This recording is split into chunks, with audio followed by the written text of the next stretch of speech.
رمضان کے قیمتی اوقات، جیسا کہ ہم نے بات کہی تھی کہ ان قیمتی اوقات کو بازاروں میں، شاپنگ میں اور سوشل میڈیا یوز کرنے میں اور اسی طرح دوستوں میں، نائٹ میچز میں ضائع نہ کیا جائے، بلکہ ان قیمتی اوقات کو غنیمت جان کے اپنے رب سے تعلق کو مضبوط کیا جائے۔ اب لوگوں کا عموماً ایک سوال آتا ہے اور وہ یہ ہے کہ جناب ہم نے قرآن بھی پڑھ لیا، تراویح بھی پڑھ لی، اب ہمارے پاس جو اتنا ٹائم بچ رہا ہے وہ میں اس میں کیا کروں؟ کیا میں دوستوں کے ساتھ نہ جاؤں؟ کیا میں نائٹ میچز نہ کھیلوں؟ جتنا ٹائم بچ رہا ہے کیا میں ہر وقت تو قرآن نہیں پڑھ سکتا اور میں ہر وقت تو جو ہے وہ عبادت نہیں کر سکتا؟ دیکھیں یہ بات تو ایک حد تک صحیح ہے کہ جو ٹائم ہے، مثال کے طور پر رات کا ہے یا دن کا ہے، ڈیپینڈ کرتا ہے کہ آپ کیسے رمضان کو گزار رہے ہیں، تو پورا وقت تو آپ عبادت نہیں کر سکتے، اس میں تو کوئی دو رائے نہیں ہے۔ لیکن اصل میں کچھ لوگوں کے نزدیک جو ہوتا ہے وہ یہ ہے کہ بس میں نے نماز پڑھ لی اور میں نے روزہ رکھ لیا، اب میں باقی جو وقت جو بھی چاہے میں کروں۔ تو اصل میں اس چیز کو تھوڑی سی متنبہ یا خبردار کیا جا رہا ہے کہ ایسا نہ کیا جائے، کیونکہ آپ دیکھیں ہم جو روز کاروبار پہ جاتے ہیں نا، روز جو لوگ جاب کرنے جاتے ہیں یا روز لوگ جن کا کاروبار کمانے جاتے ہیں، کیا کبھی روز بور ہو جاتے ہیں؟ کہتے ہیں کہ بس روز میں مال کو بیچوں اور روز میں پیمنٹس ریسیو کروں اور روز میں پروفٹ کماؤں؟ نہیں نا، کیوں؟ کیونکہ دنیا میں رغبت ہے، دنیا میں انٹرسٹ ہے، تو اس لیے روز ایک نیا دن ہوتا ہے، نئے کلائنٹس ہوتے ہیں، کلائنٹ سے ڈیلنگ ہوتی ہے، تو ایک انٹرسٹ ڈیولپڈ ہے آلریڈی کہ جس میں آپ اگر پورا دن بھی لگاتے ہیں تو آپ کو بوریت نہیں ہوتی بلکہ آپ کو اس میں مزہ آتا ہے۔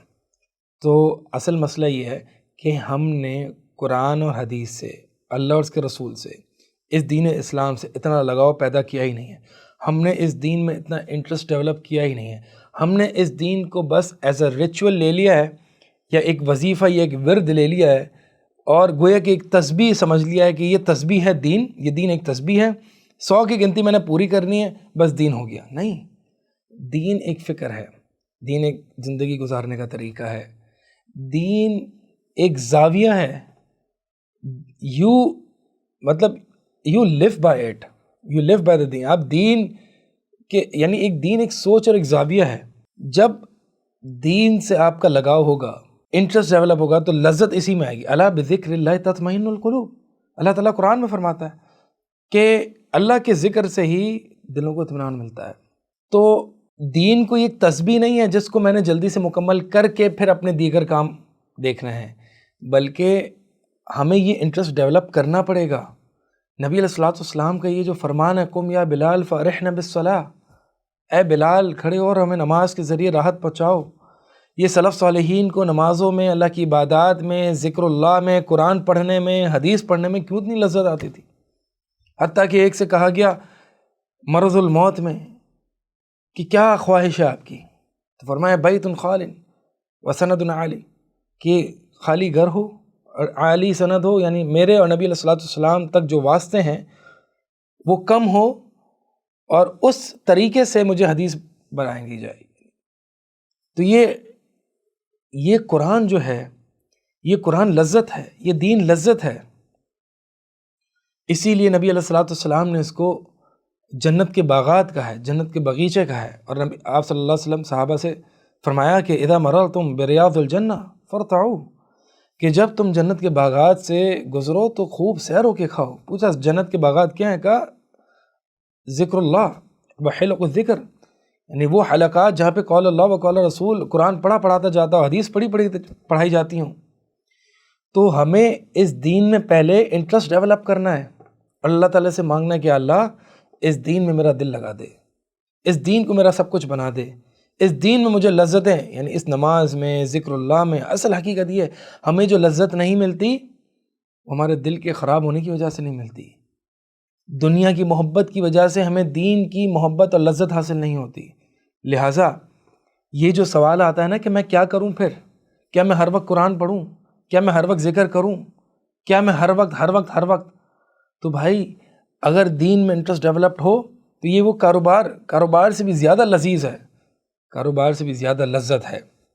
سلف صالحین فرمایا کرتے تھے کہ لو یعلم الملوک و ابناء الملوک، کہ اگر یہ بادشاہ اور بادشاہوں کے بیٹے یہ جان لیں ما نحن فی لجادلون علیہ بالسیوف، کہ ہم کس ذکر اللہ اور قرآن اور حدیث کی لذت میں ہیں، تو یہ تلواریں لے کے ہم سے آ کے جہاد اور لڑنا شروع کر دیں۔ نبی علیہ السلام کے پاس دنیا کا مال و متاع اتنا نہ تھا، لیکن آپ صلی اللہ علیہ وسلم سب سے زیادہ سیٹسفائیڈ اور سب سے زیادہ مطمئن انسان تھے۔ آپ صلی اللہ علیہ وسلم کا دل ایک عجیب، ایک مطمئن والی کیفیت میں تھا کہ حتیٰ کہ ایک شخص آتا، آپ صلی اللہ علیہ وسلم ایک سفر میں ایک جگہ پڑاؤ ڈالے ہوئے، صحابہ اپنی اپنی جگہ چلے گئے، اور ایک شخص آیا، ایک کافر آیا، مشرک۔ آپ صلی اللہ علیہ وسلم آرام فرما رہے تھے ایک درخت کے نیچے، اور اس کافر اور مشرک نے تلوار کو آپ صلی اللہ علیہ وسلم کی طرف پوائنٹ کر کے کہا کہ آپ کو مجھ سے کون بچائے گا؟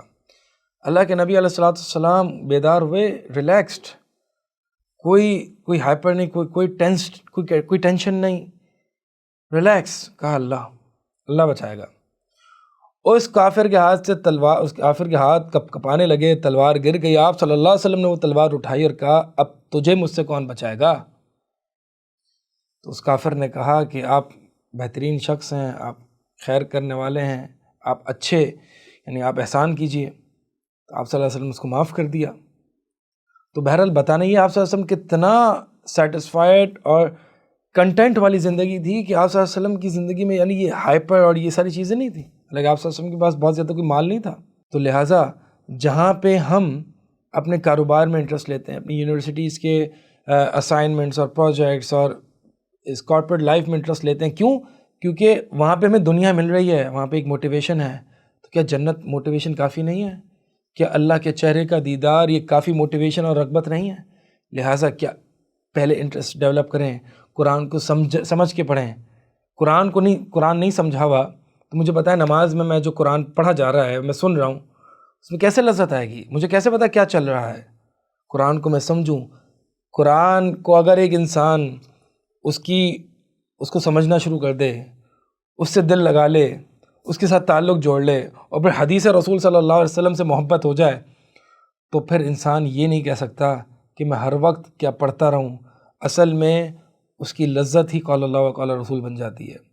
پھر اسے مزہ نہیں آتا کہ جب وہ مصحف اٹھا کے کچھ قرآن نہ پڑھ لے، اسے مزہ نہیں آتا جب تک کہ حدیث رسول صلی اللہ علیہ وسلم نہ پڑھ لے۔ تو اصل میں ہمیں اپنی فکر کو تھوڑا ٹھیک کرنا ہے، اور رمضان میں صرف تلاوت قرآن اجر ہے، اس کا بے شک بہت اجر ہے، اور تلاوت قرآن کثرت سے کرنی چاہیے۔ ساتھ ساتھ ہمیں قرآن کو سمجھنے اور ایسے دورات اٹینڈ کرنے کہ جہاں پر قرآن کا معنی اور مفہوم اور ترجمہ یا تفسیر بتائی جاتی ہو۔ اقول قولی ھذا استغفر اللہ۔